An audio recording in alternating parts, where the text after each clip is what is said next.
லேவியராகமம் அதிகாரம் 17. 2 பகுதிகளாக இந்த அதிகாரத்தை நாம் தியானிக்கலாம். 1.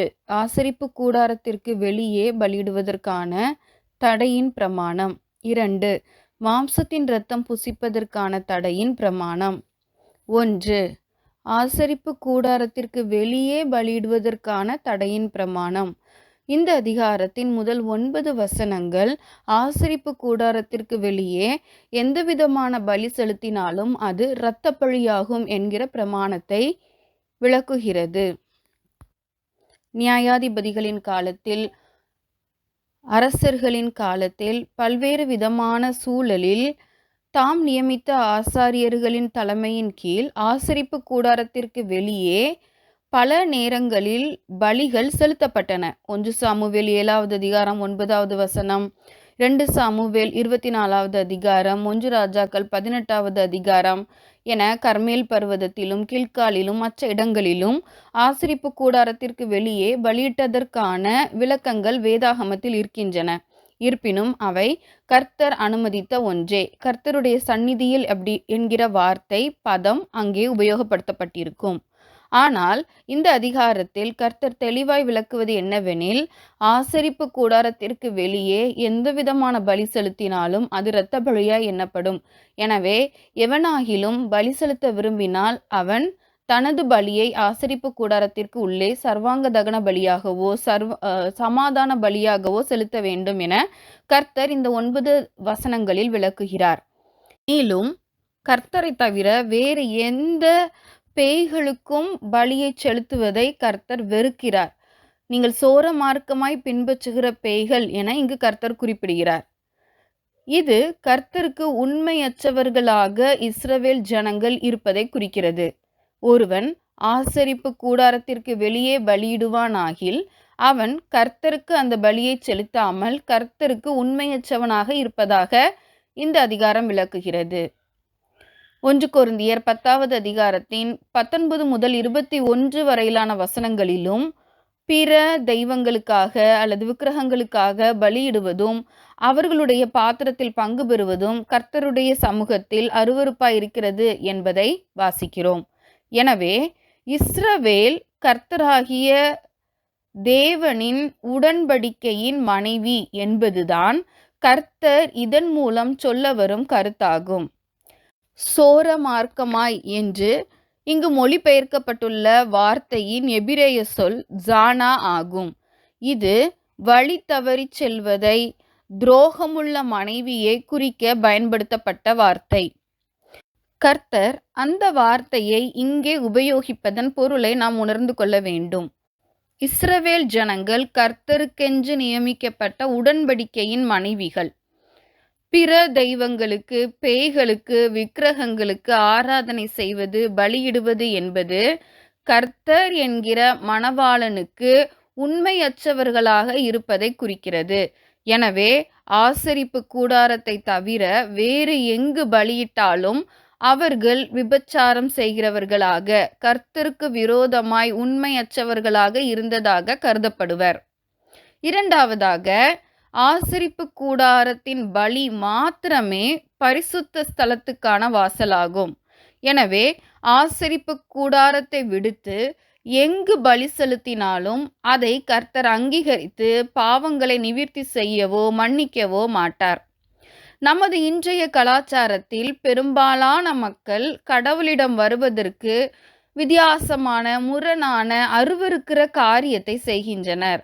ஒரு தனிப்பட்ட சுயத்தை வெறுக்காமல் சுயத்தின் மாம்சத்தை முழுவதுமாய் நிறைவேற்றுவதென்பது பிசாசுக்கு பலி செலுத்துவதை போன்றது.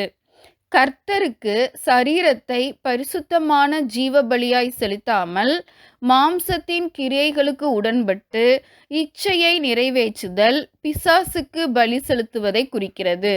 பிசாசுக்கு பலி செலுத்தி மாம்ச இச்சையை வெறுக்காமல் ஒருவனால் எவ்வாறு மகா பரிசுத்த ஸ்தலத்திற்குள் நுழைந்து இயேசுவை தரிசிக்க முடியும்? அது இயலாத காரியமே. எனவே ஆசரிப்பு கூடாரத்திற்கு வெளியே பலி செலுத்துதலானது சுயத்தின்படி நடந்து கொண்டு நான் கிறிஸ்தவன், நான் கிறிஸ்தவள், கர்த்தர் என்னோடு இருக்கிறார் என்கிறதை வார்த்தையில் மாத்திரம் உபயோகித்து அவரிடம் நுழைய முற்படுவதை போன்றதாகும். இது கிருபை உபதேசம், பல்வேறு விதமான வேதாகமத்திற்கு புறம்பான உபதேசங்கள் இவைகளை கைக்கொண்டு மனதின் மாம்சத்தையும் நிறைவேற்றியும் கர்த்தரோடு ஐக்கியப்பட்டிருக்கிறோம் என்று கிருபையை விருதாவாய் உபயோகிக்கிறவர்களுக்கும் பொருந்தும். காம்ப்ரமைஸ்ட் தாட்டோடு கூட செய்கிற பாவங்களில் இது வழக்கமான ஒன்றுதானே என்று இருந்துவிட்டு கர்த்தருக்குள் வருவது என்பது, மகா பரிசுத்த ஸ்தலத்திற்குள் நுழைவது, பரலோகத்திற்குள் நுழைவது என்பது இயலாத காரியமாகும். காம்ப்ரமைஸ்ட் தாட் என்பது தற்போதுள்ள பல மக்களின் நடுவில் காணப்படுகிற ஒரு விஷயமாகும். பொய் சொல்லாமல் இருப்பது என்பது இயலாத காரியம். இந்த உலகத்தில் இவ்விதமான காரியங்களை கடைபிடிக்காமல் இருப்பது என்பது இயலாத காரியம் என பல கர்த்தர் அருவருக்கிற காரியங்கள் நமக்குள் இருக்கின்றன. அதே எண்ணங்களோடு பரிசுத்த வாழ்க்கையிலும் நுழைய முற்படுவது என்பது கர்த்தர் அருவருக்கிற செயலாகும். சுயம் சாகாமல், இச்சையடக்கம் இல்லாமல் சமாதானத்தையும் சந்தோஷத்தையும் ஒருவராலும் என்றைக்கும் பெற்றுக்கொள்ள இயலாது. எனவே நாம் விளங்கிக் கொள்ள வேண்டியது என்னவெனில், ஆசரிப்பு கூடாரத்திற்குள் செலுத்தப்படும் பலி என்பது சரீரத்தை பரிசுத்தமாய் ஜீவ பலியாய் கர்த்தருக்கு செலுத்துதல். பிசாசுக்கு பலி செலுத்துதல் என்பது மாம்ச கிரியையின் இச்சையை நிறைவேற்றுதல் என்பதே. 2. மாம்சத்தின் இரத்தம் புசிப்பதற்கான தடையின் பிரமாணம். புதிய ஏற்பாட்டிலும் கூட இரத்தம் புசித்தல் எல்லாராலும் ஏற்றுக்கொள்ளப்படவில்லை. விக்கிரகங்களுக்கு படைத்தவைகளுக்கும் இரத்தத்திற்கும் நெருக்குண்டு செத்தத்திற்கும் வேசித்தனத்திற்கும் விலகியிருக்க வேண்டும் என்பது 15வது அதிகாரம் அப்போஸ்தலரில் 28வது வசனத்தில் நாம் வாசிக்கிறோம். எனவே மாம்சத்தின் உயிர் இரத்தத்தில் இருப்பதாலும் ஆத்துமாவிற்காக பாவ நிவிர்த்தி செய்வது இரத்தம் என்பதாலும் ஒருவர் இரத்தத்தை புசிப்பதற்கான தடையை பெறுகிறார். புதிய ஏற்பாட்டிலும் இதே பிரமாணம் தொடர்கிறதாக சிலர் கருதுகின்றனர். அதாவது மாம்சத்தின் உயிர் இரத்தத்தில் இருக்கிறது. மாம்சத்தின் உயிர் இரத்தத்தில் இருப்பதால் ஒருவன் அந்த இரத்தத்தை புசித்தல் என்பது அவனுக்கு இரத்த பலியை ஏற்படுத்துகிறது. உயிர் என்பது கடவுளுக்கே உரியது. உயிரின் மீது முழு அதிகாரமும் கர்த்தருக்கே உரியது. ஒருவன் உயிராம் இரத்தத்தை சாப்பிடுகிறவனாய் இருப்பானாகில் அவன் கர்த்தருக்கு விரோதமாய் நிற்கிறவனாய் இருக்கிறான். ஒருவனுடைய உடலிலிருந்து இரத்தம் வெளியேறும் போது உயிர் உடலை விட்டு பிரிகிறது. ஏனெனில் இரத்தம் இல்லாத உடலில் உயிர் இருக்க இயலாது. அதேபோல் உயிர் என்பது கர்த்தரின் அதிகாரத்தை, கர்த்தருக்கு ஒரு மனிதனின் மீதான முழு ஆதிக்கத்தை வெளிப்படுத்துகிறது. ஒருவன் அந்த இரத்தத்தை புசிப்பானாகில் இரத்த பலியை சுமந்தவனாயிருப்பான். மேலும் ஒரு உயிரினத்தின் உயிர் இரத்தத்தில் இருப்பதால் அந்த இரத்தமே இன்னொருவருக்கு பதிலாக பலியிடப்படுகிறது. ஆத்துமாவிற்காக பாவ நிவிர்த்தி செய்வது இரத்தமே. எனவே ஒருவன் இரத்தத்தை புசிப்பது கர்த்தருக்கு அருவருப்பான ஒன்றாக கருதப்படுகிறது. மேலும் இயேசுவின் இரத்தம் உலக உயிர்களுக்காக சிந்தப்பட்டது. இயேசுவின் இரத்தத்தில் இருந்த ஒவ்வொரு துளியும் உலக உயிர்களின் பாதுகாப்பிற்காக, இரட்சிப்பிற்காக சிந்தப்பட்டது. ஆத்மாவிற்காக பாவ நிவிர்த்தி செய்வது இரத்தமாக இருப்பதால் ஒருவர் இரத்தத்தை புசிப்பது கர்த்தருடைய சமூகத்தில் அருவருப்பாய் காணப்படுகிறது.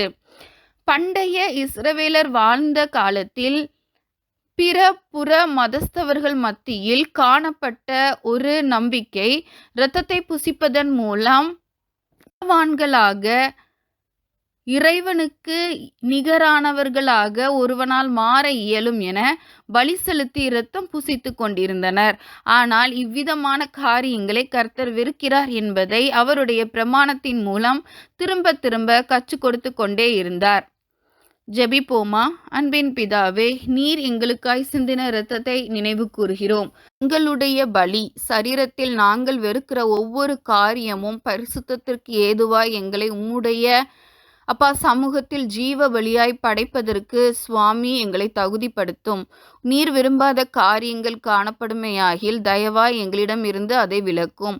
ஒவ்வொரு நிமிடமும் எங்களை சுவாமி மாம்சத்தின் கிரியைகளுக்கு பாதுகாத்து, சத்ருவானவனுக்கு நாங்கள் எங்களுடைய சரீரத்தை பலி செலுத்தாமல் தேவனாகிய கர்த்தர் ஒருவருக்கே பரிசுத்தமான பலியாய் செலுத்தி தகப்பனே சந்தோஷத்தையும் சமாதானத்தையும் பெற கிருபை புரியும். மீட்பர் இயேசுவின் மூலம் ஜெபிக்கிறோம் ஜீவனுள்ள நல்ல பிதாவே, ஆமேன்.